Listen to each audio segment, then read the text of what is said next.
আমার বাংলাদেশে তাকায় দেখলাম এই ছোট বয়সে বহু স্বার্থপর স্বার্থের আঘাতে মা বাবাকে হত্যা করেছে। আপনারা শুনেননি? ঢাকার মধ্যে বাড্ডা থানা আছে, একটা বাড্ডা থানা, জানেননি? কোটিপতি বাবায় মরে গেছে, কুলাঙ্গার শিক্ষিত দুই সন্তান লাশটাকে রাস্তায় ফেলে 24 ঘন্টা ঝগড়া করেছে বাবার সম্পদ ভাগাভাগি নিয়ে, বাবার লাশ দাফনের চিন্তাও করেন। এমন সন্তানের বাপ দাবি করে লাভ কি, আর এমন কুলাঙ্গার সন্তান জন্ম দিয়া লাভ কি? আল্লাহ হেদায়েত দান করুন। मोमिन जो फिदा नक्श कफे पाए नबी हो, मोमिन जो फिदा नक्श कफे पाए नबी हो ज़ीर कदम आज भी आलम का खजीना, हो ज़ीर कदम आज भी आलम का खजीना। गर सुन्नत नबवी की करे पैरवी उम्मत, गर सुन्नत नबवी की करे पैरवी उम्मत, तूफान से निकल जाएगा फिर इसका सफीना, तूफान से निकल जाएगा फिर इसका सफीना। आशिक हो बिरादर शहंशाह दो आलम, आशिक हो बिरादर शहंशाह दो आलम, मिश्कों से ज्यादा मुबारक जिसका पसीना,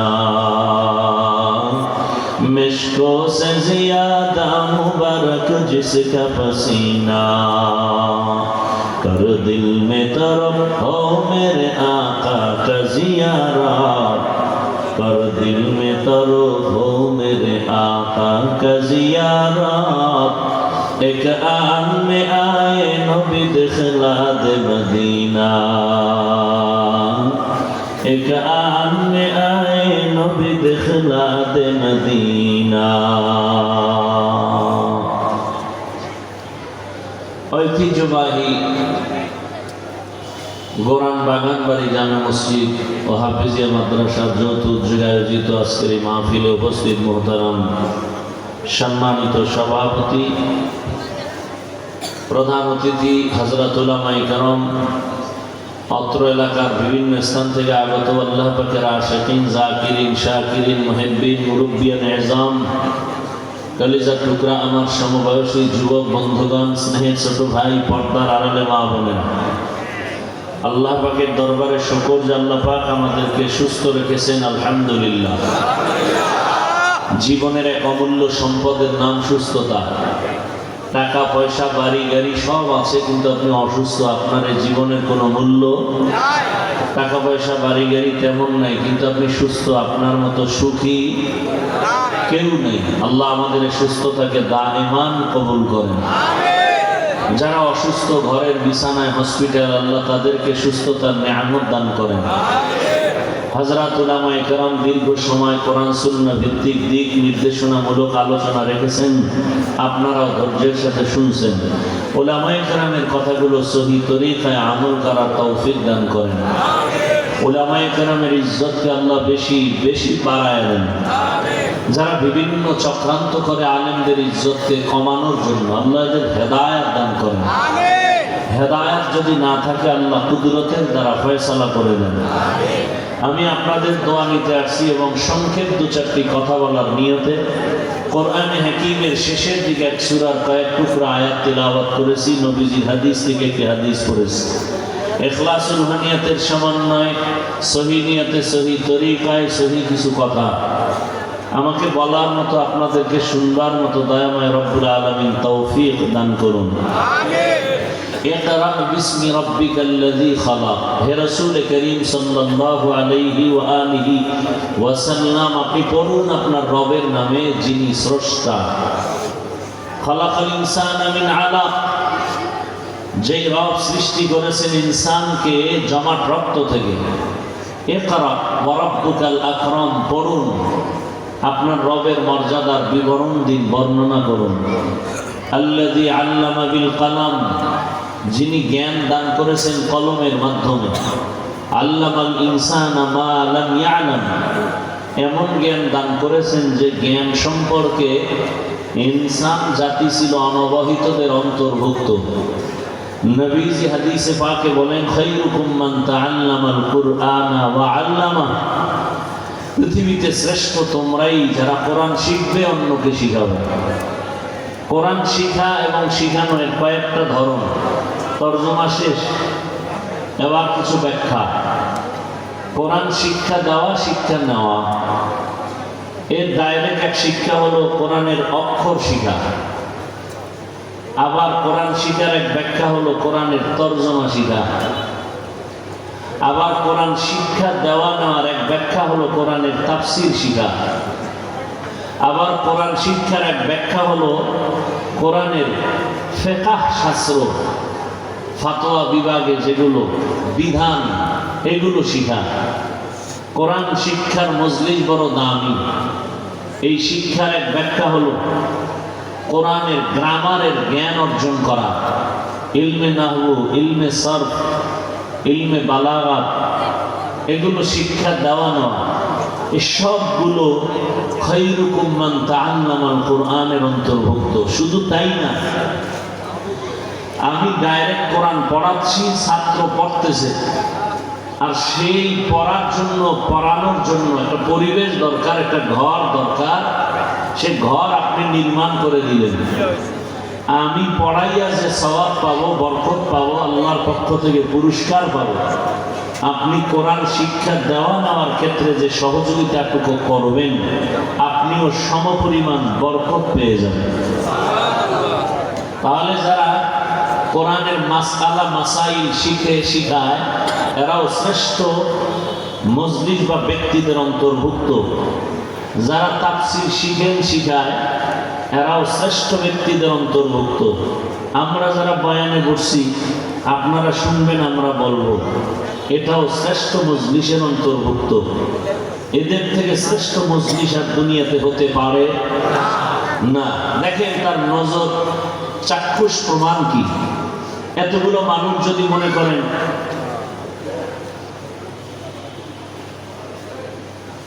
গোরান Ali Ahmad school and college মাঠ, এইটাই তো আপনাদের এই এলাকার কোন কোটিপতি যদি এতগুলো মানুষ জমা করতে চাইতেন, জমা করা সম্ভব। নাম্বার 2, যদি এদেরকে তিনি বলতেন আমি 5,000 করে টাকা দিব আর বয়ান করবো, তোমরা শুনবা, তাহলে জান্নাতি মানুষ আসতো না, কিছু গাঞ্জা করে সে হাজির হতো টাকার লোভে। দ্বিতীয় কথায়, মানুষগুলোকে এখানে আনার জন্য ওই কোটিপতি সাহেবের জন্য পেরেশানির তো শেষ থাকতো না। এরপরে তাদেরকে আসা যাওয়ার গাড়ি দিতে হতো ফ্রি। আপনাদেরকে ফ্রি গাড়ি দেওয়া হয়েছে? ভাড়া দেওয়া হবে। এরপরে আসেন, এখানে বসার পরে ভিআইপি ব্যবস্থা, চেয়ার লাগবে, কিন্তু আপনাদের জন্য কোনো ভিআইপি ব্যবস্থা পৃথিবীতে এই যেই বিছানায় আপনারা বসছেন, পৃথিবীতে এর থেকে 3rd ক্লাসের বিছানার হতে পারে? কোনো বিবাহের অনুষ্ঠানে বিছানা দিলে কি পরিমাণ জুতার বাড়ি খাবে হিসাব করেন। সত্য কথাটা স্বীকার করেন, মানেন আর না মানেন। কিন্তু আপনারা যে বিছানায় বসছেন, অন্তরে কোনো কষ্ট আছে? কোনো ভিআইপি নন ভিআইপি ভাগ আছে? কে বড়, কে ছোট, কে আলেম, কে মূর্খ, কে শিক্ষিত, কে অশিক্ষিত, কে ধনী, কে গরিব, কোনো ভেদাভেদ নাই, কোনো কষ্ট নাই। এরপরে এখানে বসানোর পরে ফাঁকে ফাঁকে নাস্তা দিতে হতো। যদি টাকাওয়ালারা বসাইতে চাইতেন, কি দেওয়া লাগতো? নাস্তা। প্যাকেট কম পড়লেই চেয়ারের বাড়ি, শুধু বাতাসে চেয়ার উঠবে। আর কিছু ওই দলের আপন লোকের মধ্যে কিছু কুলাঙ্গা, এরা আবার ভিডিও করে বাহিরে ছাড়ায় দেয় আর বলে, দেখেন আমরা দলের মানুষ কি পরিমাণ বেয়াদব। এই সিস্টেম দেখেন না? নিজেদের মধ্যে একটু তর্ক লাগছে, খানার প্যাকেট কমে নিয়ে ঝগড়া, আবার এটা ভিডিও করে কিছু কুলাঙ্গারেরা ছড়ায় দেয় আর মানুষকে বুঝায় আমরা বেয়াদব যে দেখেন। বুঝেন বুঝেন, অনেক কিছু বুঝার আছে। বুঝার জন্যই ওয়াজ, জানার জন্য ওয়াজ না। অনেক কিছু তো আপনারা বয়ান তো জানেন, মিথ্যা বলা হারাম না হালাল, গালি দেওয়া, কারো হক নষ্ট করা, গীবত করা, শেখায়াত করা, মা বাবার সাথে বেয়াদবি হারাম, ডাকাতি চুরি হারাম, মদ পান করা হারাম, কারো উপরে জুলুম করা, সবই তো জানেন। জানেন নাকি? জানার জন্য ওয়াজ না, ওয়াজের মূল মাকসাদ হলো কিছু বুঝতে হবে। কারণ যার বুঝ ঠিক সব ঠিক। বুঝটা যখন ঠিক হয়ে যাবে, জেনারেল লাইনের মানুষটাও নামাজ পড়বে 5 ওয়াক্ত। আর বুঝ যদি ঠিক না হয়, তো আমি হুজুর হইলেও মহিলাদের সাথে বেপর্দায় চলবো আর তাবিজ লাগবো। কথা বলেন না কেন? বুঝের সমস্যা। বুঝ ঠিক হয়ে গেছে, কলেজের প্রফেসর 5 ওয়াক্ত নামাজ পড়ে। বুঝটা যখন ঠিক হয়ে যায়, তখন র্যাব আর্মি পুলিশের চাকরিজীবীরাও নামাজ পড়ে। কথা ঠিক না? দেখেন এখানে আমরা যারা পড়ছি সবাই মুসলমান। কি আমাদের আল্লাহ কতজন? বলেন বলেন। নবী না 2 জন? আপনার আমার আল্লাহ আলাদা না এক? নবী, কোরআন, কাবা, ধর্ম, কালেমা, দুনিয়াতে আসছি সিস্টেম, বিদায়বেলা কাফনের সংখ্যা। আমি হাফিজুর রহমানের সম্মানে একটা কাফন বাড়ানো হবে, রিক্সা ড্রাইভার গরিব হওয়ার কারণে একটা কাফন কমানো হবে।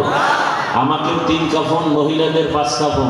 কে ধনী কে গরিব কোনো ভেদাভেদ নাই।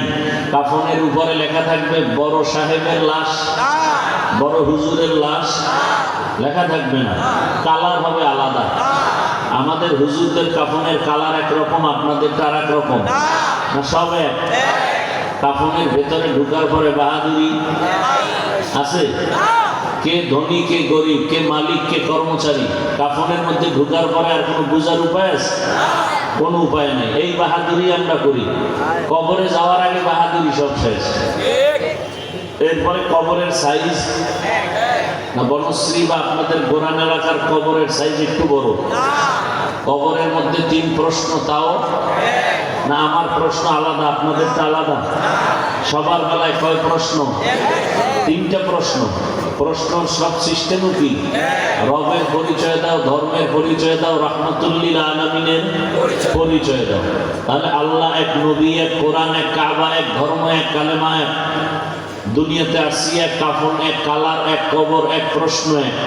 তাহলে আপনাদেরকে বয়ান করবো কেন? আপনারা তো আল্লাহ মানেন, নবী মানেন, কোরআন মানেন, হাদিস মানেন, জান্নাত জাহান্নাম কিয়ামত সব মানেন না? মানেন না? তো বয়ান আপনাদের করবো কেন? বয়ান তো করবো চট্টগ্রামের পাহাড়ে গিয়া খ্রিস্টান মিশনারিদের বিরুদ্ধে। বয়ান তো করবো পঞ্চগড়ে গিয়া, যেখানে টাকার বদলে মুসলমানকে কাদিয়ানি বানানো হচ্ছে। ওই বিধর্মী যারা আল্লাহ চিনে না, নবী চিনে না, কোরআন হাদিস বুঝে না, তাদেরকে বয়ান করবো, হিন্দুদেরকে, বৌদ্ধদেরকে, খ্রিস্টানকে, ইহুদিকে। অথচ তাদেরকে বয়ান করবো দূরের কথা, আপনাদের পেছনে ঘুরতে ঘুরতে গাদা হয়ে গেছি। তা আমি একা না, দেশের সব আলেম ওলামা, তাবলীগওয়ালারা আপনাদের পেছনে ঘুরে, পীর সাহেবরা ঘুরে, জুমার খতিবদের বয়ান, আমাদের বক্তাদের বয়ান, ঘুম নাই, খানা নাই, নিজের পরিবারের চিন্তা নাই, উম্মত নিয়ে 12 মাস এই চিন্তা করতে করতে করতে করতে বিনিময় কি দিছেন? গালাগালি ছাড়া কি দিছেন?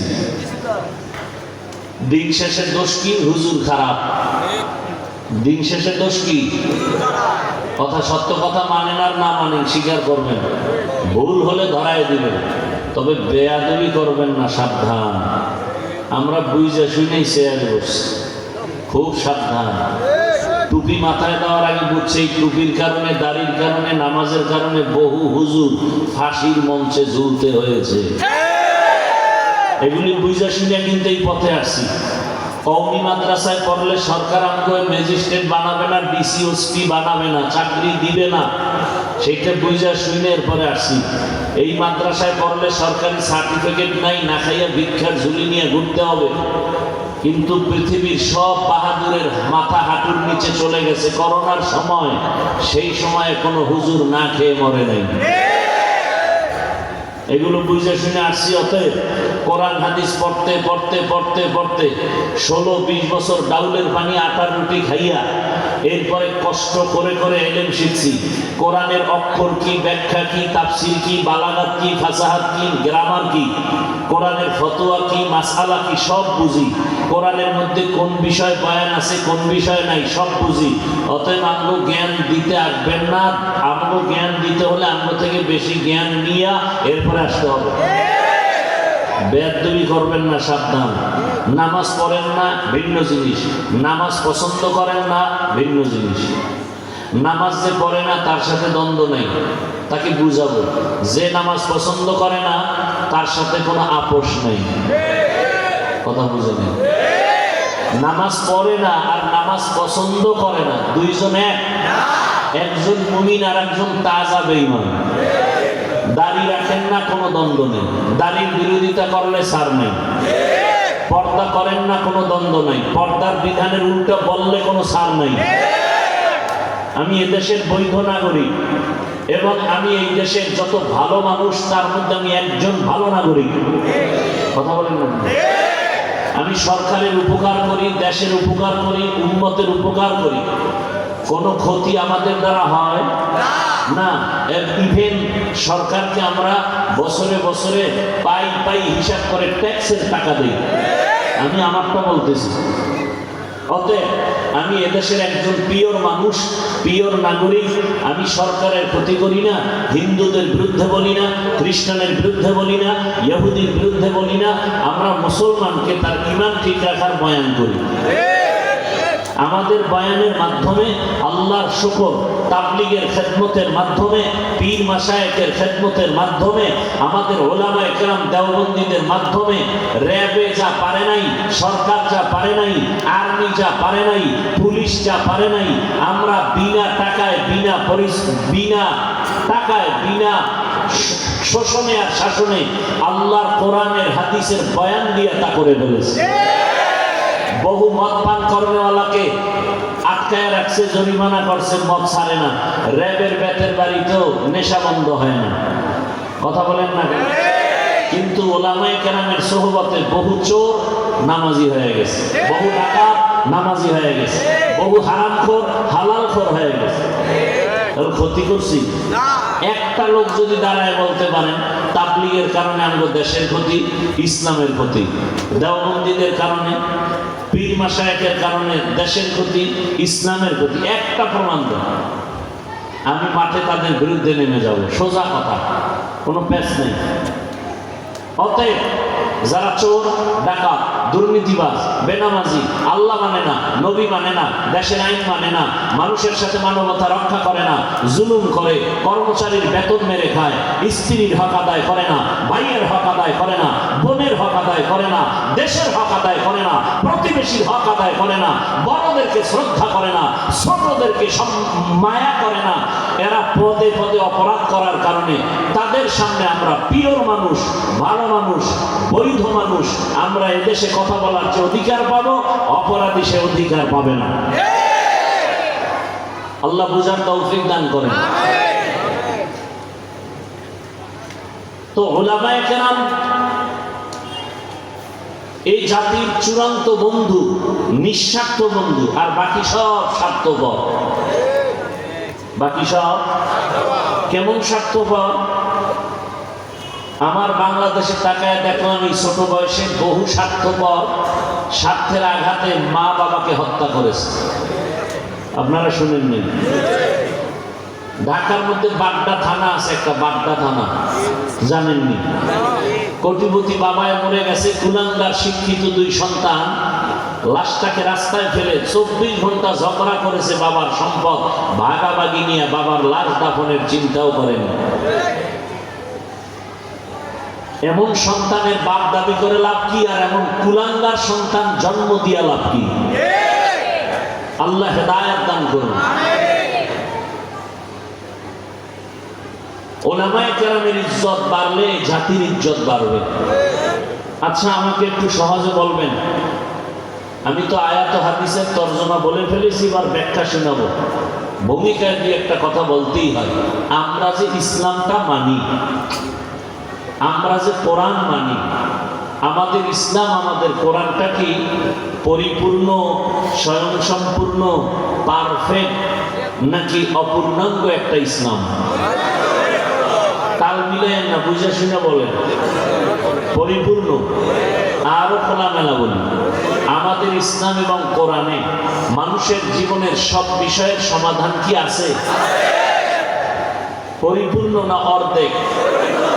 আচ্ছা, আরেকটু বলি, কোন বিধর্মী আপনাকে জিজ্ঞাসা করলো, মুসলমান ভাই, আপনাদের ইসলামটা কেমন, আপনাদের কোরআন কেমন?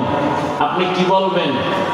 মোটামুটি ভালো না শ্রেষ্ঠ? যার কোনো তুলনা?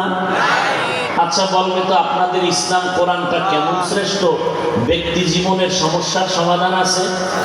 আপনি কি বলবেন? অল্প আছে না পূর্ণাঙ্গ? আপনাকে প্রশ্ন করবে, সংসার পরিচালনায় পরিবারের সমস্যার সমাধান ইসলামে আছে? আছে। সমাজের সমস্যার সমাধান আছে। তবে বলতে বলতে বলতে বলতে একদিকটা বলতে হবে যে রাষ্ট্রের ব্যাপারে আমি ইসলাম আর কোরআন একটু দুর্বল। এবার একটু আওয়াজ কমে গেছে না? কি আমাদের ইসলামটা কোরআন রাষ্ট্রের ব্যাপারে একটু দুর্বলতা তো আছে? বুঝা শুনে বললেন। আমি কিন্তু কোনো দলের ব্যানারে এখানে আসি নাই, আর আমি কোনো রাজনৈতিক দলের কোনো দায়িত্বও নাই। আমি আমার মাথার উপরে জীবনের সর্বোচ্চ সম্মানের স্থানে ইসলামকে রেখে কথা বলতেছি। আমার কথার মূল টার্গেট ইসলাম। আমার জীবনের টার্গেট, সম্মানের স্থান কি? আমি ইসলামকে ঠিক রেখে আমি ডান বামে কথা বলতেছি। আমি অন্য কোনো চিন্তায় কথা বলি না, কারণ আমি তাবলীগ মানি ঠিক যদি ইসলামী লাইনে থাকে, আল্লাহ রসুলের তরিকায় থাকে, নাই তাবলীগ মানি না। পীর মানি, রসুলের তরিকায় আছে মানি, নাই মানি না। আমি সেই ঈমানওয়ালা। আমার মূল পীর না, আমার মূল তাবলীগ না, আমার মূল কোনো মুরব্বী না, আমার মূল ইসলাম। এই মূল ঠিক রেখে যদি আমার আব্বা চলে, ধন্যবাদ। আমার পীর সাহেব চলে, হাজারবার ধন্যবাদ, সম্মান করি। এই ইসলাম ঠিক রেখে চলবে না, সে আমার আপন কেউ হলে সে আমার দুশ্মন। সোজা, কোনো প্যাচগোছ নেই।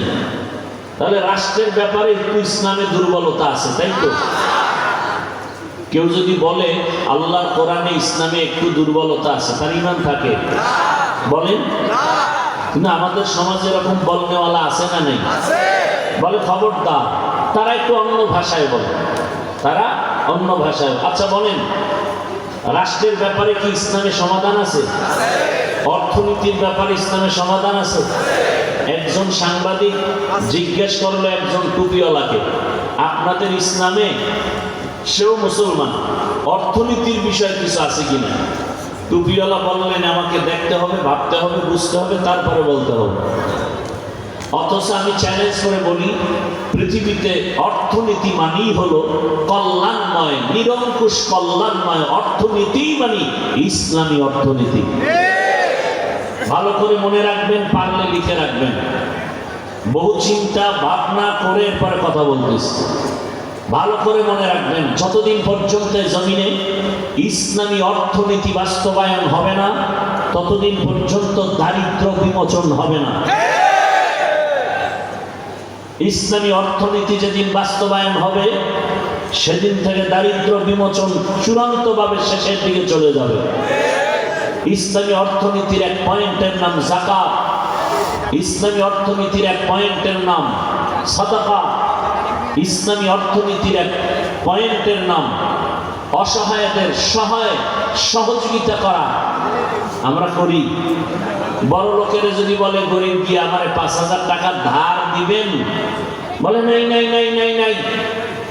যদি কানের মধ্যে মুখ লাগায় কয় সুদে দিবেন, কয় লাখ নিবি, আয় কালকে আয়।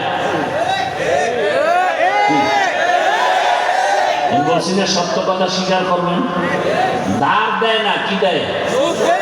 সুদ দেয়। কেন? এটার মধ্যে একটা মজা আছে। নিজের আপন মায়ের সাথে ২৪ ঘন্টা জেনার গুনাহ লেখা হয়। কি আউযুবিল্লাহ না নাউযুবিল্লাহ? সুদের সাথে যারা জড়িত পৃথিবীতে আল্লাহর আদালতে এদের থেকে বড় আল্লাহর দুশমন আর কেউ নাই। 24 ঘন্টার সেকেন্ডে সেকেন্ডে গর্ভধারিণী মায়ের সাথে জেনার গুনাহ, জেনার গুনাহ, জেনার গুনাহ। নামাজ পড়লে কবুল হবে না, রোজা রাখলে কবুল হবে না, জিকির করলে কবুল হবে না, হজ করলে কবুল হবে না, মোনাজাত দিলে কবুল হবে না, তওবা না করা পর্যন্ত জান্নাত নেই। আমি কি বানায় বলতেছি? কি মনে করেন গাঞ্জা খাইছি? কি পাগল হয়ে বলতেছি না? টুপিওয়ালারা পাগল খুব কম হয়, কারণ তাদেরকে হেফাজত কি করেন? আল্লাহ। দেখেন না, বলতে গেলে অনেক কথা। রাষ্ট্রপতি বা প্রধানমন্ত্রী বক্তব্য দিবে, জাতির ভাষণ দিবে, জাতির উদ্দেশ্যে কয় মিনিট? বলে 5 মিনিট। কয়টার জন্য একটা টিম তৈরি করো, টিম তৈরি করে এরপরে এটাকে বলছে আমার বক্তব্য সাজাও, লেখে কাটে, লেখে কাটে, লেখে কাটে, এরকম করতে করতে একটা বক্তব্য 5 মিনিটের সাজাইছে। নেন, রাষ্ট্রপতি বা প্রধানমন্ত্রীকে দিছে, এটাকে রিভিশন দিছে 50 বার। যদি একটা শব্দ ভুল হয় তা আমার চেয়ারের ভায়া গুঁড়ো হয়ে যাবে, সম্মানের ইজ্জত শেষ। কথা ঠিক? তাহলে 5 মিনিটের বক্তব্য দিতে গিয়া তাও দেখে দেখে দেয়, কতবার রিভিশন দেয়, লেখার জন্য টিম তৈরি। আর আমরা পাগলের মতো 12 মাস ঘন্টাকে ঘন্টা বয়ান আর বয়ান, লেখা বয়ান নাই, মুখস্থ। ফজরের পরে বয়ান, মাগরিবের পরে বয়ান, ইশার পরে বয়ান, তাও একদিন না, 12 মাস। তাও এক জাতের মানুষ না, কত জাতের মানুষ এনে বাবা। এই পাঁচকুল্লি দেখলেই আমরা কাফের, এই মানুষ এনে আছে না নাই? তাহলে কত লাইনের মানুষ এখানে, সবগুলো মানুষের অন্তর ঠিক রেখে টু দি পয়েন্টে কথা বলা, এটা আমার রবের রহমত ছাড়া সম্ভব হতে পারে না।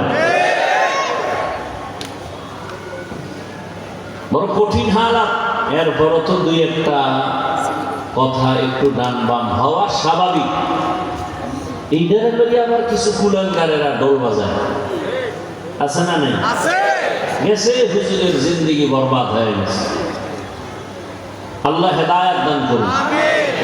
এখানে আপনারা আসছেন, বসছেন, খানার চিন্তা নাই, ঘুমের চিন্তা নাই, টাকা দেওয়া হয় নাই, নাস্তা দেওয়া হয় নাই। এরপরে বলতেছিলাম, দুনিয়ার টাকাওয়ালার এত মানুষ যদি দীর্ঘ টাইম বসায় রাখতে চাইতেন, নিয়ন্ত্রণের জন্য পুলিশ লাগতনি। এরপরে পাওয়ার থাকলে হবে না র্যাব, হবে না আর্মি, হবে না বিডিআর, সর্বশেষ পাওয়ার থাকলে কয় এতেও হবে না, কি লাগবে? বলে কুত্তা। কি লাগবে? কুত্তা। নিরাপত্তার জন্য কুত্তা আনো, কারণ মানুষ বেইমানি করে, কুকুর বেইমানি করে না। মানুষ মালিকেরটা খাইয়া বডিগার্ড বডির উপরে গুলি চালায়, আর কুকুর সারা রাত না খেয়ে মালিকের বাড়ি পাহারা দেয়। তাহলে মানুষ বেইমানি করে, কুকুর বেইমানি করে না। আজ পর্যন্ত কোথাও শোনা যায় না। আল্লাহ আমাদের বুঝার তৌফিক দান করুন। রাগ করতেছেন আপনারা? সুলাইমান নবী গোটা দুনিয়াটা পরিচালনা করছেন, কোনদিন শুনছেন? সুলাইমান পয়গম্বর গোটা দুনিয়া শাসন করছেন, জানা আছে? এই ঘটনা কোরআনে আছে না নাই? ইউসুফ নবী মিশরের অর্থমন্ত্রী হয়ে দায়িত্ব পালন করেছেন, জানা আছে? এই ঘটনা কোরআনে আছে না নাই? আছে। আমার রাসূল মদিনার রাষ্ট্র পরিচালনা করেছেন কিনা? করেছেন। এটি ইসলামে আছে না নাই? তাহলে কেন বলেন রাষ্ট্রের ব্যাপারে ইসলাম দুর্বল? মানে এভাবে বলে, খবরদার রাজনীতির মধ্যে ধর্মকে টেনে নিবেন না। কেন বলে, আগুন পানি যেমন এক হয় না, ধর্ম আর রাজনীতিটা এক হতে পারে না। আমাদের ইসলাম এমন ইসলাম না যে দুইটা ধর্ম আর রাজনীতি বা রাষ্ট্রনীতি আলাদা। আমাদের ইসলাম তো পাওয়ারফুল ইসলাম। আমাদের ইসলাম মানি শ্রেষ্ঠ অর্থনীতি এর মধ্যে ঢুকানো। আমাদের ইসলাম মানি হলো এর মধ্যে রাষ্ট্রনীতি ঢুকানো, অর্থাৎ মানুষের জীবনের সব সমাধান এখানে ঢুকানো। অতএব ইসলামে এইটা নাই একথা বলার কোনো সুযোগ। হ্যাঁ, এতটুকু বলবেন, ইসলামে জুলুম নাই, দুর্নীতি নাই, পেটনীতি নাই। আল্লাহ বুঝার তৌফিক দান করেন। আমি যে আয়াত পড়েছি তরজমা বলে ফেললাম এবং এই বরকতি মজলিসে বসলাম। আল্লাহ পাক আমাদের এই বরকতকে দায়েমান কবুল করেন। আমি ব্যাখ্যায় যাওয়ার ক্ষেত্রে 2-4 মিনিট কিছু ভূমিকায় কথা বলবো। ওই আয়াত সংক্রান্ত বিষয় ভালো করে খেয়াল করি। আল্লাহ রাব্বুল আলামিন মানুষকে সৃষ্টির শ্রেষ্ঠ মর্যাদা দেওয়ার সিদ্ধান্ত নিয়ে এরপরে মানুষ সৃষ্টি করেছেন। সৃষ্টির আগেই শ্রেষ্ঠ মর্যাদা দেওয়ার সিদ্ধান্ত হয়ে গেছে। মানুষ সৃষ্টির পরে সিদ্ধান্ত না, আগেই। মানুষ হবে সৃষ্টির শ্রেষ্ঠ জাতি। জিনেরা হবে না, ফেরেশতারা হবে না। সিদ্ধান্ত কার? জানা থাকলে বলেন আমার আল্লাহর এই সিদ্ধান্ত স্থায়ী না অস্থায়ী? জানা থাকলে বলেন আল্লাহর এই স্থায়ী সিদ্ধান্ত মানে না কে? কে মানে না? ওয়ালাকাদ কাররামনা বানি আদম ওয়া হামালনাহুম ফিল বাররি ওয়াল বাহরি ওয়া রাযাকনাহুম মিনাত তাইয়্যিবাত ওয়া ফাদ্দালনাহুম আলা কাসীরিন মিম্মান খালাকনা তাফদীলা। বনি আদম বড় দামি। বনি আদমের মতো শ্রেষ্ঠ কোন জাতি আল্লাহ বানান নাই। জিনেরাও শ্রেষ্ঠ না, নূরের সৃষ্টি ফেরেশতারাও শ্রেষ্ঠ না। একমাত্র মাটির সৃষ্টি মানুষ হলো শ্রেষ্ঠ। বলে কেমন শ্রেষ্ঠ? আল্লাহ তাআলা বলেন এই মানুষের জন্য আমি অন্যান্য প্রাণী বানাইলাম, এদের জন্য চলার রাস্তা দিলাম, কিন্তু মানুষ বানাইয়া এদের চলার রাস্তা দিলাম আরো দামি রাস্তা। স্থলে চলবে, বিশ্ব রোড দিয়ে চলবে, এদের রাস্তায় অন্য প্রাণী চলে কোনো ডিস্টার্ব করবে না। মানুষের জন্য আমি পানির মধ্যেও চলার মতো ব্যবস্থা করে দিলাম। যেই লোহা পানির মধ্যে ফেললে ডুবিয়া যায়, ওই লোহা মানুষের মেধা দিয়া স্টিমার বানায়, জাহাজ বানাইয়া পানির উপরে ভাসাইয়া ব্যবসার কাজে এক দেশ থেকে ভিন্ন দেশে চলে যায়। এই ব্যবস্থা আমি আল্লাহ মানুষের সম্মানের জন্য করেছি। মানুষ এত দামি।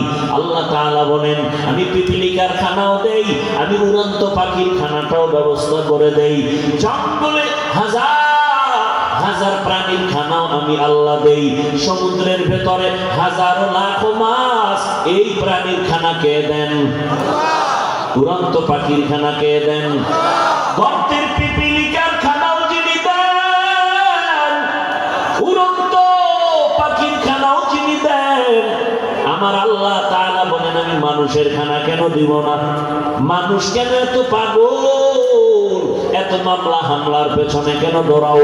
সেই মাওলায় পিপিলিকার খানা দেন, না খাইয়া কোনো পিপিলিকা মরে নাই, নদীর কোনো মাছ না খেয়ে মরে নাই, জঙ্গলের কোনো প্রাণী না খেয়ে মরে নাই। উড়ন্ত পাখি সকালবেলা বের হয়, খোলা আকাশের মধ্যে ঘুরে ঘুরে নিজের পেট ভরে বাচ্চার খানা নিয়ে হাজির হয়। কে খানা দেয়? ইন্নাল্লাহা ইয়ারযুকু মান তাশাউ বিগাইরি হিসাব।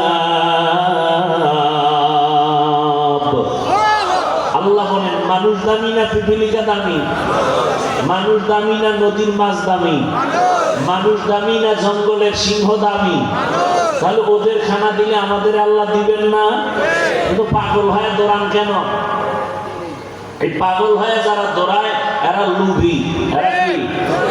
আলা রাসূলুল্লাহ সাল্লাল্লাহু আলাইহি ওয়া আলিহি ওয়াসাল্লাম হুব্বুদ দুনিয়া রাসু কুল্লি খাতিয়া। নবী বলেন দুনিয়ার মহব্বত হলো সমস্ত ধ্বংসের মূল কারণ।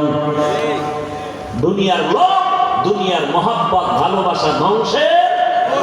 এই দুনিয়ার মহাব্বত ভালোবাসা আবার 3 প্রকার, লোভ আবার 3 প্রকার। যৌবনের লোভ, সম্মানের চেয়ারের লোভ, সম্পদের লোভ। এই 3টা লোভের মধ্যে পড়িয়া আমি হুজুরও লাইন হারায় যাই, ইমাম সাহেব লাইন হারায় যায়, দুনিয়াওয়ালা চাকরিজীবী লাইনটা হারায় যায়। এই 3 লোভের কোন একটার মধ্যে পড়িয়া সম্পদের লোভে মুসা নবীর যুগে কারুন আল্লাহ রাস্তা বাদ দিয়া মনটাকে আপন বানাইয়া নবী মুসার বিরুদ্ধে ষড়যন্ত্র করেছিল।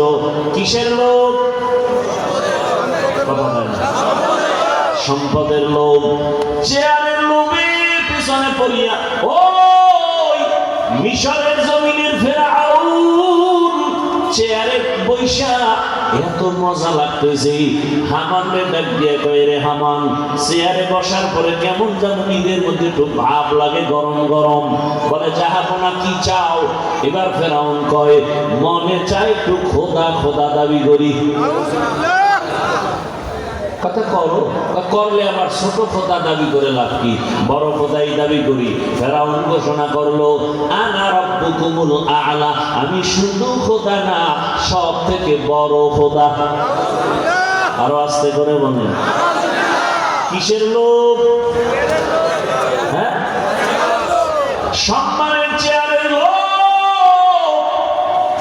বাবার সন্তান তাসলিমা নাসরিন এমবিবিএস ডাক্তার হইয়া আল্লাহর বিরুদ্ধে স্লোগান দিয়ে কয়, আরে নারীর উপরে বোরকা পরার আইন, স্বামী বাচ্চা দিবে আইন, এটা তো একচাটিয়া নারীর উপরে জুলুম হয়ে গেল। আল্লাহ বড় জালেম। আরো আস্তে করে বল। এমবিবিএস ডাক্তার তাসলিমা নাসরিন যৌবনের লোভে পড়িয়া আল্লাহর রাস্তা থেকে লাইনচ্যুত হয়ে গেল। কিসের লোভ? যৌবনের লোভ। তাহলে দুনিয়াতে দেখবেন উল্টা পাল্টা চলে কেন? মায়ের সাথে ভালো আচরণ নাই কেন? তিন লোভের কোনো একটাই পড়েছে, হয়তো সম্পদের লোভ, না হয় ক্ষমতার চেয়ারের লোভ, না হয় যৌবনের লোভ। ঘুরে ফিরে দেখেন তো, এই তিনটার মধ্যেই ঢুকানো। হুজুর কেন সকালে এক কথা কয়, বিকালে অন্যরকম বলে? খোঁজ নিয়ে দেখবেন, হয়তো চেয়ার পাওয়ার লোভ, না হয় টাকার বস্তা পাওয়ার লোভ। কথা বলেন না কেন? जिंदगी में बंदगी तू कर नहीं, जिंदगी में बंदगी तू कर नहीं, जिंदगी पे बंदगी शर्मिंदा है, जिंदगी पे बंदगी शर्मिंदा है। दुनिया में हो दुनिया का तौलगार ना हो, बाजार से गुजर हो खरीदार ना हो, ये दुनिया एक मिसल कागज फूल है, ये दुनिया एक मिसल कागज फूल है, जिंदगी में बंदगी तू कर नहीं, जिंदगी में बंदगी तू कर नहीं, जिंदगी पे बंदगी शर्मिंदा है, जिंदगी पे बंदगी शर्मिंदा है। जिंदगी में बंदगी कौन बंदगी, बंदगी पे जिंदगी शर्मिंदगी। আল্লাহ তাআলা বলেন, ও দুনিয়ার মানুষ, আমি তোমাদের শ্রেষ্ঠ মর্যাদা দান করলাম। জমিনে চলার ব্যবস্থা করেছি উত্তমটা, এবং পানির মধ্যে চলার ব্যবস্থা করেছি, উত্তম খানারও আয়োজন করেছি। মানুষের এবং পিওর খানা দে। জমিনের কোন প্রাণী কেমন সুন্দর পিওর খানা দেই না। মানুষের খানাটা কত সুন্দর কাবার লাগাই দিছি, ময়লা যেন ঢুকতে না পারে। ভাত খাবা, চালটা বের করো কাবার থেকে, কাবারে থাকলে তখন তার নাম কি? রুটি খাবা, গমটাও কাবারের মধ্যে ঢুকায় দিলাম। বান্দা, তোমার যেন শরীরের মধ্যে ময়লা গিয়ে কষ্ট না হয়। এইবার তুমি বান্দা তরকারি খাইবা, খানা ভাত তরকারি রুটিও রেডি। এখন রুটি আর ভাত খাওয়ার জন্য তরকারির প্রয়োজন। হাজার ধরনের তরকারির ব্যবস্থা করলাম, সবজির ব্যবস্থা করলাম, কাবার লাগায় দিলাম। কাবার খুলে খুলে ধুয়ে ধুয়ে রান্না করে খাও। বা রান্না করতে আগুন লাগবে, তোর বাবা আগুন দেয় নাই, দিছে কে? আল্লাহ। আল্লাহ তাআলা বলেন, আমি আমার বান্দাকে এত আদর করে বানাইছি, আমি আল্লাহ আগুনের ব্যবস্থা করলাম। পাক করার জন্য মশলার দরকার, পেঁয়াজের দরকার, রসুনের দরকার, এলাচির দরকার। কে দিছে? আল্লাহ তাআলা সব মশলার ব্যবস্থা পর্যন্ত করে দিলেন। এবার তুমি সবজি পাকায় খাও। এবার বলে কয়দিন খাবো তরকারি, সবজি ভালো লাগে না। আল্লাহ কয় তোর রুচি ঠিক রাখার জন্য আমি মাছের আয়োজন করেছি। দেখ কত হাজার ধরনের মাছ ওই সমুদ্রের ভেতরে আছে, এখনো অনেক মাছের নাম পর্যন্ত জাতি জানে না। মিকুনিহার সবহ শানম মিরাসানাত রস্তু আজলাম মাকাম জুজবা আকজি জে মাহাদ ইনসুজা ফজলে উআ মাস্তে দর জুমলা জাহা। মানুষের মাছগুলো কিন্তু মাছ খাও বান্দা, কাবারে লাগাই দিলাম, কাবার খুইলা মাছ খাও। আছে না নেই? কিছু কিছু সবজি আছে কাবার সহ খায়। ওই কাবারটা এমন বানাইছি ওটা ময়লা ধরে না, ময়লা ধরে না। আর যেগুলো ময়লা ধরে এর কাবারটা ফালায় দাও। আর যেগুলো ময়লা ধরবে পানি দিয়ে ধুইয়া এরপরে শোধন করে রান্না করে খাও। কত আর মাছ খাবো, ভালো লাগে না। এবার কি খাবি? আল্লাহ কয় গোশতের আয়োজন করলাম, উটের গোশত, দুম্বার গোশত, এটাও কিন্তু কাবার দিয়ে দিছি। একজনকে গরুর চামড়া খাইতে মনে চায়, আমি জানি তুই খাবি, চামড়াটারও পছন্দ দিয়া কাবার দিয়ে দিলাম। কে করছে? সরকার। কে করছে? আল্লাহ বলেন আমি তোরে বড় আদর করে বানাইছি, তোর জন্য এই খানার আয়োজন করেছি। বকরির গোশত খাবি, মুরগির গোশত খাবি হালাল। এরপর একদল মানুষের জিহ্বা উল্টা পাল্টা কয় হালাল ভাল লাগে না, হারাম খাবো। এই জন্য 3 বেলা খাওয়ার পরে মদের বোতল নিয়ে দৌড়ায়। 3 বেলা খাইয়াও বিড়ি টানে গাঞ্জা খায়। আছে না নাই? আল্লাহ হেদায়েত দান করুন। আল্লাহ হালাল খানার ব্যবস্থা করলেন। এবার খানার প্লেটের সামনে দস্তারখানে গোশত কয়েক পদের রেডি। হরিণের গোশত, দুম্বার গোশত, গরুর গোশত, মহিষের গোশত, এক একটার এক এক রকম মজা। তরকারি আছে, ভর্তা আছে, এরপরে মাছ আছে, সুন্দর তরুণের মাছ ওখানে রান্না করা। মোটামুটি 20-21 পদের তরকারি আর মাছ গোশত। এখন খাইবে কি? এত পর খানা রেডি, কিন্তু রুচি নেই। কি নেই? রুচি নাই। এবার রুচির জন্য হসপিটালে যাওয়া লাগবে না। আল্লাহ তাই রুচির জন্য ট্যাবলেট আমি দিলাম। শশালা 1টা, টমাটোলা 2টা, কাঁচামরিচলো 3টা, এদের খাইতে সালাদ বানা। খাইয়া দেখবি তরকারি লাগবে না, সালাদ দিয়া 3 প্লেট নাই। মিছা কথা। এই রুচির ট্যাবলেট কে দিলেন? কাদের কুদরত দারি বার কামাল আনতা রব্বি আনতা হাসবি জুজ। এই ব্যারাম কেন উড়ে খায়? ব্যারামটা কি? কি বিড়ি টানতে যায়?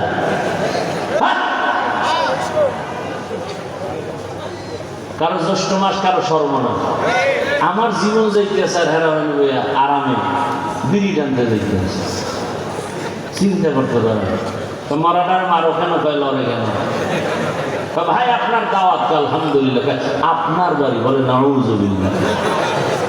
এই তোরা আবার সাউন্ড কমাও কেন?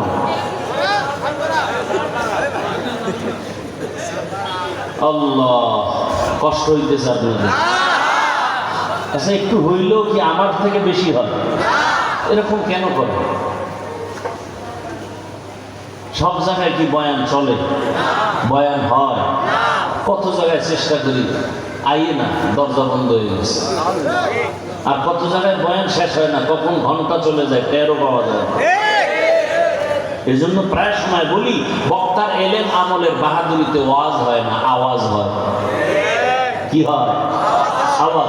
ওয়াজের জন্য 2টা পুঁজি লাগে, এক আল্লাহর রহমত, দ্বিতীয় উপস্থিত শ্রোতাদের অন্তরের নিরঙ্কুশ মহব্বত।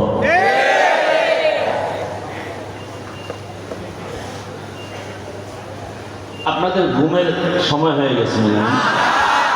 বাঙালি তো রাত্রে ঘুমায় না, সবাই মোবাইলের হক না আদায় করে।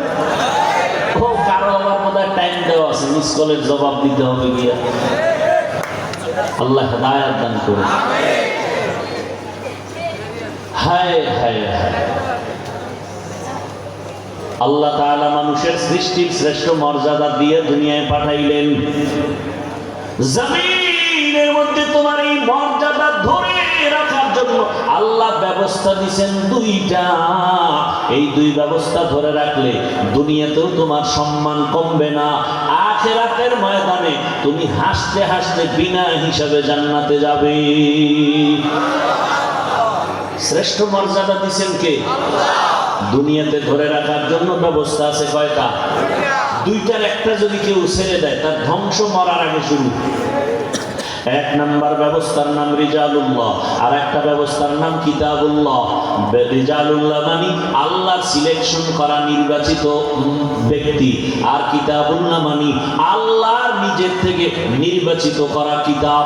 যত ব্যক্তি আল্লাহ নির্বাচন করেছেন মানুষের হেদায়েতের জন্য, যত কিতাব আল্লাহ দিয়েছেন মানুষের হেদায়েতের জন্য, সম্মান ঠিক রাখার জন্য, আল্লাহ তাআলা যত ব্যক্তি দিলেন শ্রেষ্ঠ ব্যক্তি হলেন রাহমাতুল লিল আলামিন। আর শ্রেষ্ঠ যত কিতাব আল্লাহ দিয়েছেন এর মধ্যে শ্রেষ্ঠ কিতাব হলো কোরআনুল কারীম। শ্রেষ্ঠ ব্যক্তিকে এইমাত্র বলছি, বলেন শ্রেষ্ঠ ব্যক্তিকে? রাহমাতুল লিল। শ্রেষ্ঠ কিতাব কি? কোরআনুল কারীম। সুন্দর করে বলতে সমস্যা, বলেন কয় ব্যবস্থা? যারা বলে আমরা কিতাব মানি, কোনো ব্যক্তি মানি না, তারা গোমরাহ, তারা পথভ্রষ্ট। আবার একদল বলে আমরা ব্যক্তির গোলাম হয়ে গেছি, কিতাব বুঝি না, মানিও না, তারাও গোমরাহ। যারা বলে আমি কোরআন মানি, হাদিস মানি, কোরআন হাদিসের কষ্টি পাথরে আলেমকেও মানি, বাবারেও মানি, পীরকেও মানি, মুবাল্লিগের মানি, ইমামরেও মানি, কোরআন হাদিসের কষ্টি পাথরে যারা আছে তাদেরকেও মানি, তারা হক। তারা কি? যারা বলে আমরা কোনো ব্যক্তি মানি না, শুধু কিতাব মানি, তারা ভণ্ড। যারা বলে শুধু আমি ব্যক্তি মানি কিতাব মানি না, তারাও ভণ্ড। যারা বলে আমরা কিতাব মানি ব্যক্তি মানি না, তারাও ভণ্ড। যারা বলে আমরা ব্যক্তি মানি কিতাবও মানি, তারাই হলো হক। এখন তো ব্যক্তি নাই, শ্রেষ্ঠ ব্যক্তি কে? এত পেশান কেন? সহজে রাহমাতুল লিল আলামিন বলা যায় না? শ্রেষ্ঠ ব্যক্তি কে? সে আছে? বনশ্রী মাঝে মাঝে আসে না কেন? গত রবিউল আউয়ালে না আইলো আমাদের দেশে নবী, আসে না? আরে ভাই আপনি টের পান নাই, কোন ফাঁকে দিয়ে গেছিলেন? কি আপনাদের ধারণা কি নবী যে আসছিলেন? আপনি বলেন আসেন নাই। অনেক স্টেজে তো চেয়ার রাখে খালি, নবী আইয়া কইব, আছে না? কেমন আসে? আল্লাহ হেদায়েত দান করুন। রহমতের নবী মদিনাতুল মুনাওয়ারা রওজায়ে পাকের মধ্যে কিয়ামত পর্যন্ত জিন্দা অবস্থায় নামাজের হালাতে আল্লাহর মারিফতের মজা নিতে থাকবেন। আর আস্তে করে বলুন। তো রহমতের নবী তো নাই, আছে শুধু কোরআন। নামে উপায় কি? রহমতের নবী বলে এত টেনশন কেন? আমি 63 বছর হায়াতের শেষ, আমি বিদায় বেলা চ্যালেঞ্জ দিয়া দুই জিনিস তোমাদের হেদায়েতের জন্য, কল্যাণের জন্য রেখে যাই। যারা আঁকড়ায় ধরবা তাদের ঈমানও যাবে না, তাদের সম্মানও যাবে না। ক্বালা রাসূলুল্লাহ সাল্লাল্লাহু আলাইহি ওয়া আলিহি ওয়াসাল্লাম তারাকতু ফীকুম আমরাইন লান তাদিল্লু মা তামাসসাকতুম বিহিমা কিতাবাল্লাহি ওয়া সুন্নাত রাসূলি। নবী বলেন দুই জিনিস রেখে গেলাম, ধরে রাখো, ঈমানও যাবে না, সম্মানও যাবে না। একটার নাম হলো কোরআন, দ্বিতীয় হলো রাসূলের আদর্শ সুন্নাত। প্রথমটার নাম কি? কোরআনুল কারীম। দ্বিতীয়টা কি বলেন? এক নম্বরে কোরআন, দ্বিতীয় কি? সুন্নাত। এখানে নবী বলেন সুন্নাত, হাদিস কেন বলেন নাই? হাদিস বলছে নবী বলেন সুন্নাত আলাইকুম বিসুন্নতি ওয়া সুন্নাতিল খুলাফাইর রাশিদিনিল মাহদিয়িন মান তামাসসাকা বিসুন্নতি ইনদা ফাসাদি উম্মতি ফালাহু আজরু মিয়াতি শাহীদ। খালি সুন্নাত, খালি সুন্নাত। মান আহাব্বা সুন্নতি ফাকাদ আহাব্বানি ওয়া মান আহাব্বানি কানা মাই ফিল জান্নাহ। বারবার সুন্নাত, হাদিস না সুন্নাত, হাদিস না সুন্নাত বলার টাইম নেই। নবী হাদিস না বলে সুন্নাত বললেন কেন? একটা জবাব দেই, সুন্নাত মানতে হলে, হাদিস বুঝতে হলে ব্যক্তি লাগে না। হাদিসের তরজমা একা একা কিছু বোঝা যায়, সুন্নাত মানতে হলে ব্যক্তির অনুসরণ লাগবে। কারণ আপনি জানেন হাদিসে লেখা আছে মেসওয়াক করা সুন্নাত, হাদিসে লেখা আছে নখ কাটা সুন্নাত, হাদিসে লেখা আছে চুল কাটবা সুন্নাত। কোন তরিকায় কাটবা এটা একজন কোরআন হাদিসের বিজ্ঞ আলেম না দেখলে আমল করা সম্ভব হবে না। तुकु जाओ सुन्नती रहमत कुजा मोहम्मद कैबुवत निस्बतरा मन अहब्बा सुन्नती कौले रसूल मजदाए काना मई हम कुन कबूल। তাহলে নবী নাই, সুন্নাত আছে না নাই? এখন এগুলো বুঝার জন্য কার কাছে যাবেন? নবী নিজেই বলেন জমিনের মধ্যে পিওর খাঁটি আমাদের বন্ধু আছে এক দল। কয় দল? আমাদের বন্ধু এক দল, পিওর, কোনো ভেজাল নাই। ওই বন্ধুই হলো কোরআন হাদিস বুঝাইয়া সুন্নতের আমল শিখাবে। ওই বন্ধু হলো আমাদের একমাত্র উলামায়ে কেরাম। এই জাতির বন্ধু, দুনিয়াতেও বন্ধু, ব্যক্তি জীবনে বন্ধু, সংসারের বন্ধু। সংসারের শান্তি, পরিবারের শান্তি, দোকানের শান্তি, ব্যবসা বাণিজ্যের শান্তি, চাকরির শান্তির একমাত্র পথ দেখাবে উলামায়ে কেরাম। আর কেউ নিরেটভাবে নিঃস্বার্থভাবে পথ দেখাবে না। হুজুরেরা শুধু জান্নাতের পথ দেখাবে, দুনিয়ার লাইনে কোনো পথ দেখাবে না। কোরআনে যা আছে সব দেখাবে। আর একমাত্র কোরআন ইসলাম হলো মানুষের শান্তির ঠিকানা। একমাত্র নির্ভেজাল মানুষের শান্তির ঠিকানার নাম কি? ইসলাম। বুঝায় দিবেন কারা? উলামায়ে কেরাম। আল্লাহ তাআলা কোরআন দিয়েছেন হেদায়েতের জন্য। আল্লাহ রাসূলকে আল্লাহ কোরআন দিয়েছেন। এই হেদায়েতের পথ ধইরা রাখতে গেলে একটু কষ্ট স্বীকার করা লাগবে। কষ্ট, কষ্ট করিলে মিষ্টি পাওয়া যায়। কষ্ট করিলে মিষ্টি পাওয়া যায়। আল্লাহ পাক রাসূলকে দিয়ে প্রমাণ করায় দিলেন। রহমতের নবীকে দুনিয়ায় পাঠাইলেন এমন এক পরিবেশ, যেই সমাজের মানুষগুলো চরিত্রহীন, লম্পট, এতটা খারাপ, বাবা হইয়া তার কন্যাটাকে গলা টিপে মেরে ফেলে, বলে কন্যা পছন্দ করি না। আর বর্তমানে কুলাঙ্গার বাবায় আপন মেয়েটাকে হোটেলে ঢুকায় বলে আজকের রাতের জন্য তুমি স্ত্রীর সমান। আরো জোরে বলে। রহমতের নবী এমন নাপাক সমাজে আছেন, নারী আর পুরুষ উলঙ্গ হইয়া একসাথে বাইতুল্লাহ তাওয়াফ করে। অথচ বাইতুল্লাহ কত দামি ঘর। ইন্না আউওয়ালা বাইতিন মুযিআ লিন-নাস লাল্লাযী বিবাক্কাতা মুবারাকান ওয়া হুদা মুবারাকান ওয়া হুদান লিল-আলামিন।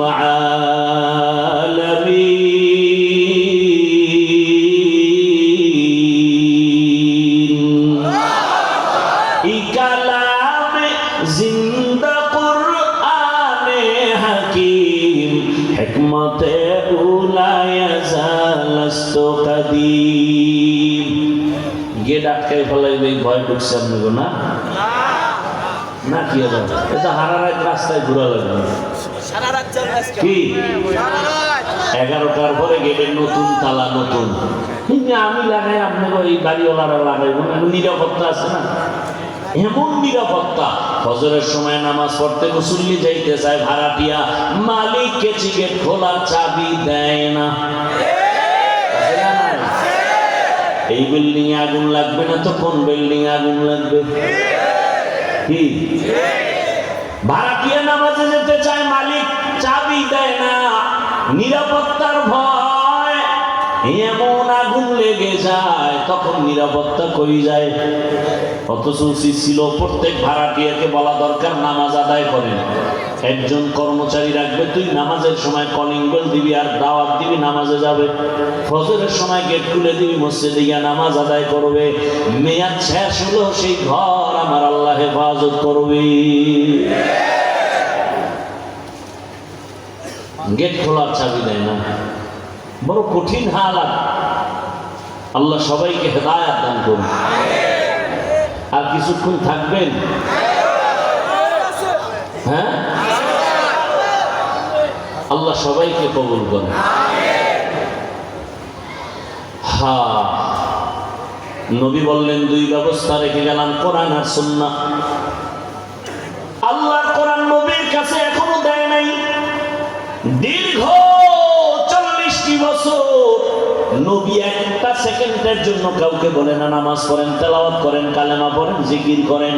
দীর্ঘ 40 বছর পর্যন্ত আল্লাহ কোরআন দেন না। 40 বছর পার হয়ে যাওয়ার পরে আল্লাহ তাআলা কোরআনের আয়াত যেগুলো আমি তেলাওয়াত করেছি খুতবার মধ্যে, সূরা আলাকের 5টা আয়াত নিয়ে জিবরাইলকে পাঠাইলেন হেরা গুহার মধ্যে। রহমতের নবী হেরা গুহার মধ্যে আল্লাহর ধ্যানে সময় কাটাচ্ছেন। অনেক কথা সংক্ষেপে বলতেছি। রহমতের নবীর সাথে জিবরাইল আমিনের সিনাটা লাগাইয়া হালকা করে চাপ দিলেন। জিবরাইল বললেন ইকরা, হে রাসূল আপনি পড়ুন। নবী জবাবে বললেন মা আনা বিকারি, আমি পড়তে জানি না।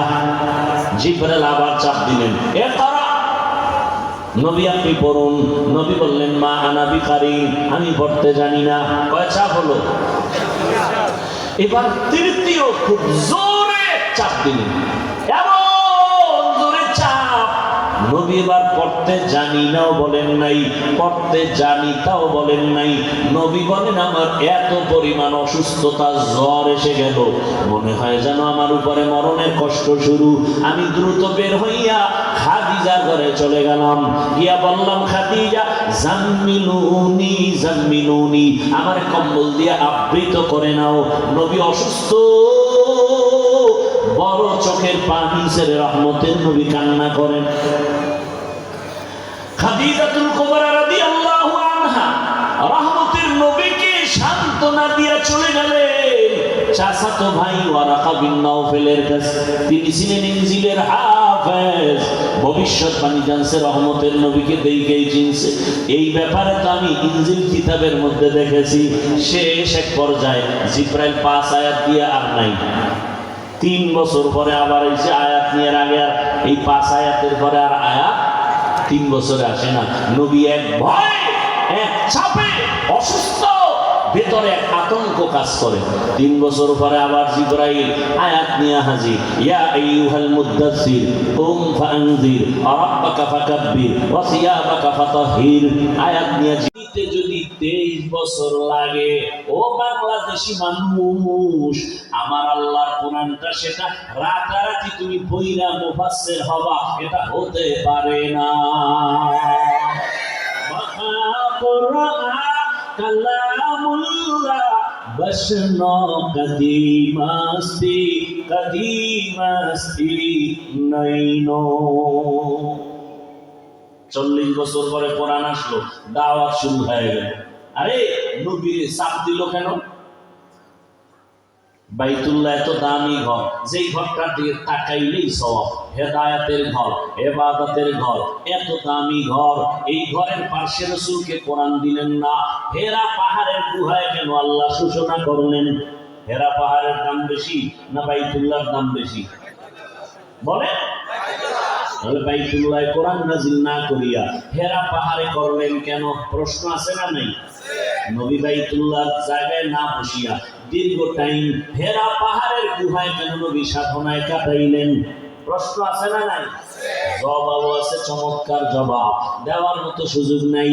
রহমতের নবীর মেধা এত সুন্দর, সেই নবীকে 15 বছর পরে দিলেন না, 10 বছর পরে দিলেন না, আর শিশুবেলায় দিলেন না, 40 বছর পরে কেন আল্লাহ কোরআন দিলেন? আগে দিলেন না কেন? দিলেন, কিন্তু চাপ দিলেন কেন? আবার চাপ দিতে গিয়ে 3 বার দিলেন কেন? আল্লাহ নিজেই তো বলে, নবী আপনি কষ্ট করবেন না, আমি আপনার সিনার মধ্যে কোরআনটা জমা করে দিব। লা তুহাররিক বিহি লিসানাকা লিতাজালা বি, ইন্না আলাইনা জামআহু ওয়া কুরআন। নবী আপনি জিহ্বা নাড়াইয়া কষ্ট করে মুখস্থ করবেন না, আমি আল্লাহ আমার কুদরতি জিম্মায় আপনার কলবের মধ্যে কোরআনটাকে জমা করে দিব। এত সুন্দর বাণী শুনাইয়া নবীরে কষ্ট দিয়া কোরআন দিলেন কেন? চাপ মানি, কঠিন চাপ, মরণের কষ্ট শুরু কেন? এগুলোর জবাব নাই। সংক্ষেপে আমি শেষের দিকে যাচ্ছি। আল্লাহ রাসূলকে চাপ দিয়েছেন, বুঝাইতে চাইলেন, হে রাসূল, গোটা দুনিয়ার উম্মতের জন্য হবেন আপনি আদর্শ। আমার ইলম যদি নিতে হয়, কষ্ট ছাড়া ইলমের নূর সিনায় যাবে না। কোরআনের ইলম নিতে হলে কষ্ট করা লাগবে কি লাগবে না? আমি ছাত্রদেরকে মাঝে মাঝে বলি মাদ্রাসায়, ও ছাত্র বাবারা, ইলমের জন্য রাসূল কষ্ট করেছেন, দুনিয়ার মানুষকে বুঝাইছেন, আল্লাহর ইলম নেওয়ার জন্য কষ্ট করা লাগবে। যে যত বেশি কষ্ট করবে তার ইলমের বরকত তত বেশি হবে। ইলমেরা এজাজু করদান বেহিসাব, খলকেরা দান জওয়াবে বাসওয়াব, হকনা দারদ দোস্তে খালকা জারেরা, নিস্তে ই খাসলত একে দিনদারেরা। আমরা কষ্ট তো করি না, আর এখন তো বর্তমানে কষ্টই নেই। ছাত্ররা খাওয়ার আগে, মাদ্রাসায় ভর্তির আগে বাপেও খুঁজে খাওয়ান কয় বেলা। এরা তলেবুল ইলম না, সব তলেবুল তাআম। খানা তালাশ করে কয় বেলা, রুটিন তাকায় দেখে 3 বেলা, গোস্ত আছে কয় বেলা, কয় 4 বেলা। এইভাবে খুঁজতে খুঁজতে আরেক জায়গায় গিয়ে দেয় একটু বেশি আছি, ওম্মা আরেক জায়গায় গিয়ে দেয় 5 বার। খালি খাওয়ান, ঘুমের আগে আপেল, ঘুমের 2টা ডিম দুধ, খাইতে খাইতে ফার্ম বানায় ফেলাইছে। এখন আর হাঁটতে পারে না, ছিদ্র সব বন্ধ, এলেন ঢোকার ছিদ্র কই। অথচ আমার রাসূল যদি দোয়া করতেন, হে মালিক, ওহুদের পাহাড় তুমি স্বর্ণ বানায় দাও, আল্লাহ দিতেন না? কিন্তু নবীকে আরবের বেঈমানেরা লোভ দেখাইছিল। আব্দুল্লাহর ছেলে, ক্ষমতার নেতা হতে চাও, সব থেকে বড় তোমাকে নেতা বানায় দিব। নবী কয় চাই না। দুনিয়ার সুন্দরী নারী চাও, নবী বলে চাই না। সুন্দর বাড়ি চাও, নবী বলেন আমি চাই না। আমি আল্লাহর কাছে দোয়া করি, হে মালিক, তুমি আমারে গরিবী হালাতে বাঁচাও, গরিবী হালাতে মরণ দাও, হাসরের দিন গরিবদের সাথে উঠার তৌফিক দাও। নবী বলেন, এই গরিবেরা বড় লোকের টাকা পয়সা দেখা লোভ করিস না, পাগল হইও না।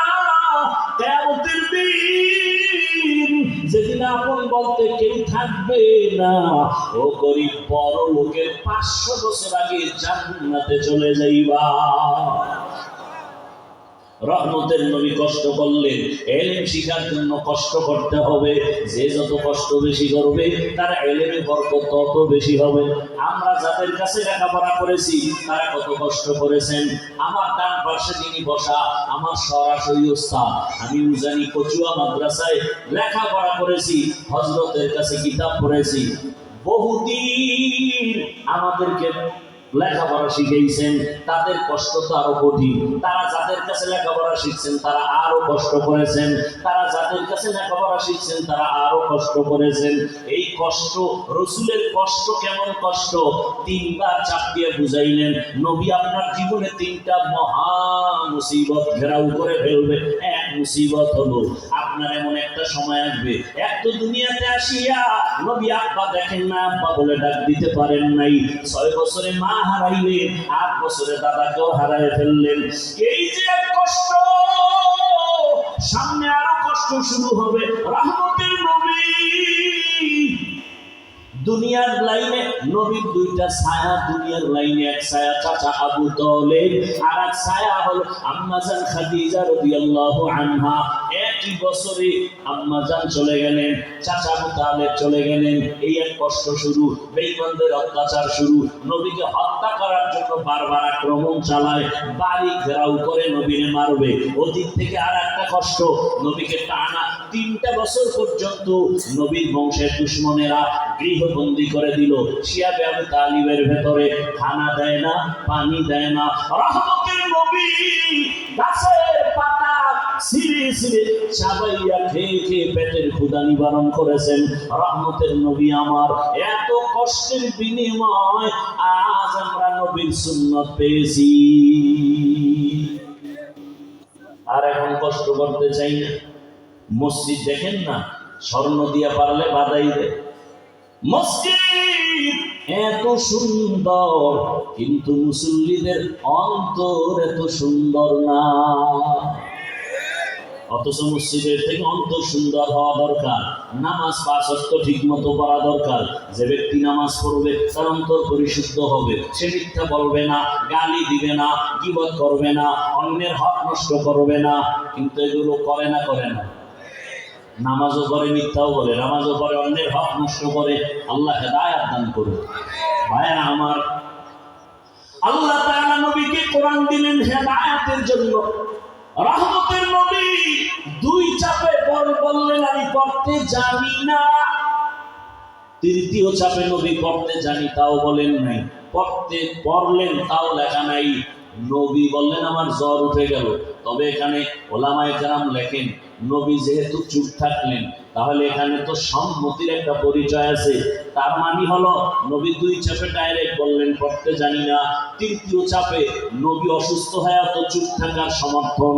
নবী এখানে কেন চুপ থাকলেন, ওখানে ডাইরেক্ট নিষেধ করলেন কেন? এর এক জবাব হলো নবী দেখে দেখে পড়তে পারেন না। জিবরাইল আমিন রেশমি রুমালে আয়াত 5টা লেখা আল্লাহর পক্ষ থেকে নবীর সামনে ধরে রাখে, তারা হে নবী আপনি পড়ুন। নবী পড়েন নাই, বলছেন দেখে দেখে পড়তে জানি না। কারণ এ কারণেই তো আমার নবীকে বলা হয় উম্মি নবী। উম্মি নবী মানে মূর্খ নবী, উম্মি মানে আনপড়। কারো কাছে নবী পড়েন নাই, কারো কাছে পড়া শিখেন নাই দুনিয়া, তার মানে নবী মূর্খ না। নবীজি কারো কাছে শিখেন নাই দুনিয়া, আর দেখে দেখে নবী পড়তে জানেন না। এ কারণে নবী বলছেন জিবরাইল কা ইকরা, নবী বলেন মা আনা বিকারি, নবী পড়তে জানেন না। আর এক জবাব ওলামায়ে কেরাম লিখেছেন যে না, প্রথম 2 বারে বলা হয়েছে ইকরা, কার নামে পড়বো বলা হয়নি। 3য় বারে বলা হয়েছে ইকরা বিসমি রাব্বিকাল্লাযী খালাক, রবের নামে পড়েন। নবী সমর্থন দিয়া বললেন দুনিয়া মানুষ শুনে নাও, দুনিয়াতে যত পড়া আছে সব পড়াগুলো ছাড়ো, রবের নামের পড়াগুলো পড়ো। যেই পড়ায় রবের নাম আছে ওই পড়া পড়ো। লাভ কি? যেই পড়ায় রবের নাম নাই ওই পড়া পড়লে কি হয়? ডাক্তার, ইঞ্জিনিয়ার, প্রফেসর, সাংবাদিক সব হতে পারে। একজন আলেম লিখেছেন, বলে কি হতে পারে না? বলে মানুষ হতে পারে না। বলে তার কেমন প্রমাণ? ডাক্তার হইয়াও মানুষ হয় নাই। যেমন একটু আগে প্রিন্স হিংস দিছিলাম, তাসলিমা নাসরিন এমবিবিএস ডাক্তার এবং 54 ব্যক্তি, গবেষক ব্যক্তি, ইসলামের উপরে স্টাডি করে, গবেষণা করে, করতে করতে করতে করতে এবার বয়ান দেয়। বয়ানগুলো আবার বই আকারে লেখছে। বইয়ের নাম লেখছে, শিরোনাম বইয়ের যাব না কেন যাব। বইয়ের নাম কি? যাব না কেন যাব। তার মানে আকাম করব না, কেন করব? বুঝেন নাই?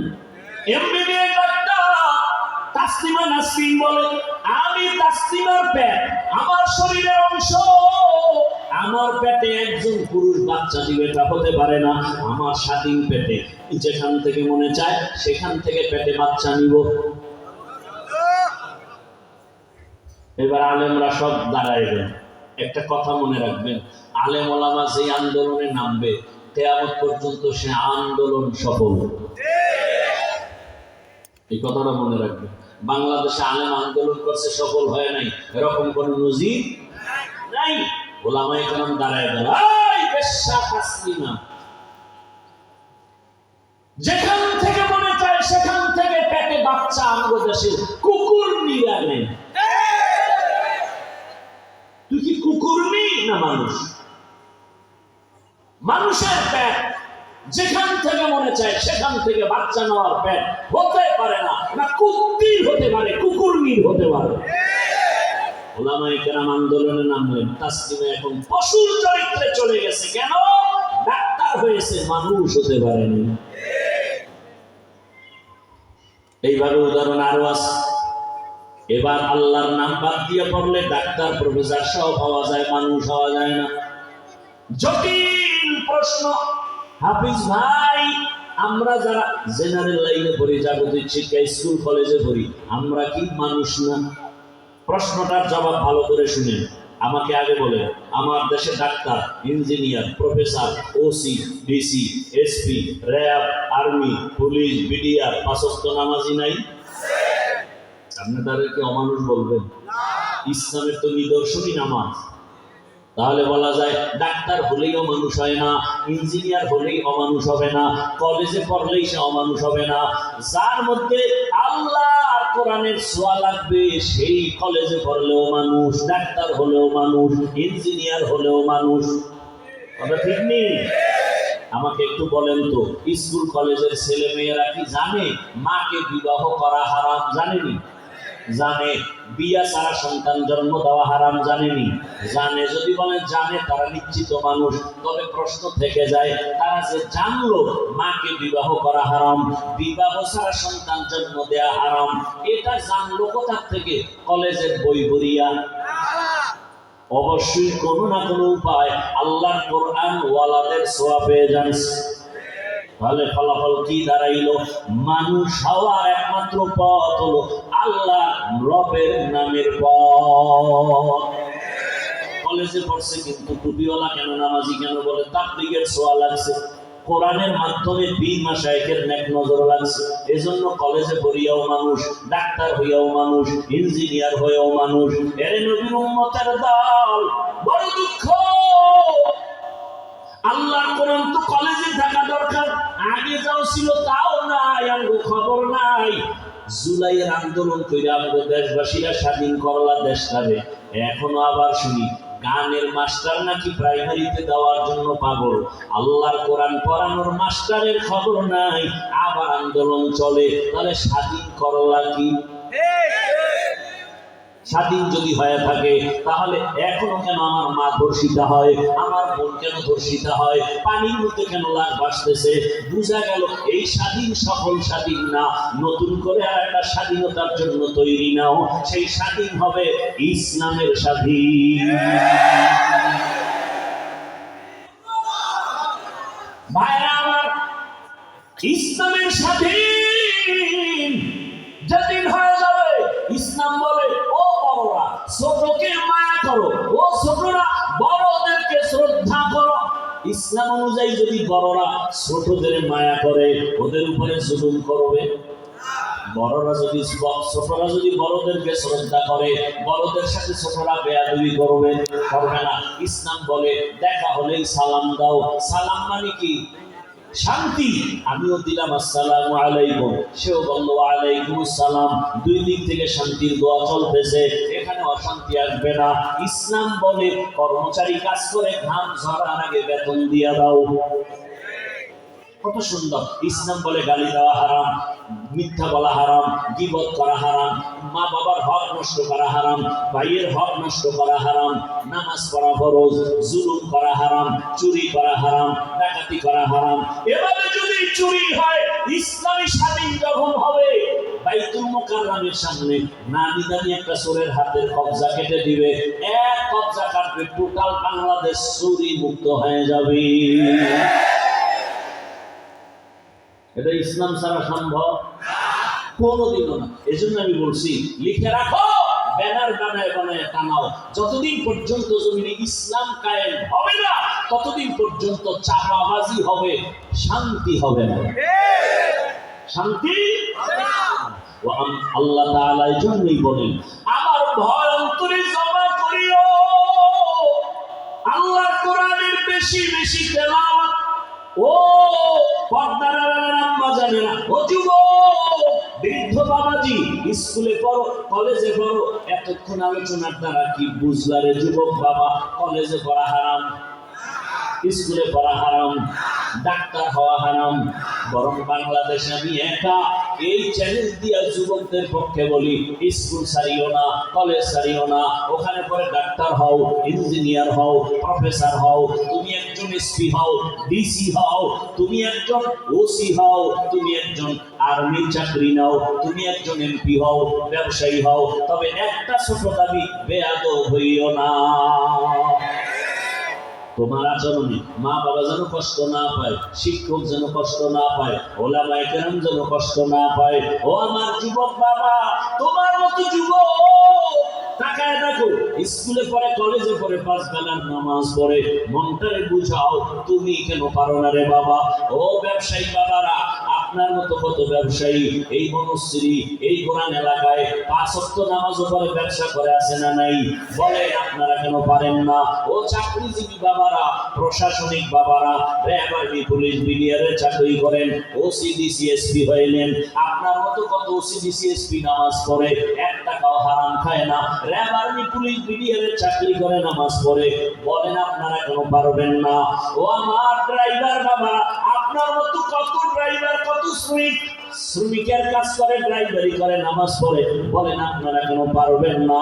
ও পর্দার আড়ালের আম্মা জান ও বোনেরা, আপনাদের মতো কত মা, কত বোন এখন আছে, পর্দা করে, নামাজ আদায় করে, কোরআন তেলাওয়াত করে, স্বামীর মাল হেফাজত করে, মোবাইলে সময় নষ্ট করে না। আম্মা জান, আপনারা কেন পারবেন না? আপনার কি মনে চায় না একটা আদর্শ সন্তানের মা হয়ে কবরে যাবেন? সন্তানও ধন্য হবে, আপনার জীবনটাও ধন্য হবে। এখনো সময় আছে, আল্লাহর আদালতে তওবা করে মনে মনে বলেন, হে মালিক, জীবনে তো কম গুনাহ করি নাই, জীবনে তো কত গুনাহ করেছি। অযুবক, মনের বুঝাও, জীবনে কত গুনাহ করলা? মনে চাইছে দাড়ি রাখবা না রাখো নাই, নামাজ পড়বা না পড়ো নাই, পার্কে যাবা দৌড়ায় গেছো, মা বাবার বাধা মানো নাই, মনে চাইছে সারা রাত মোবাইলে ঘরের মধ্যে শুয়ে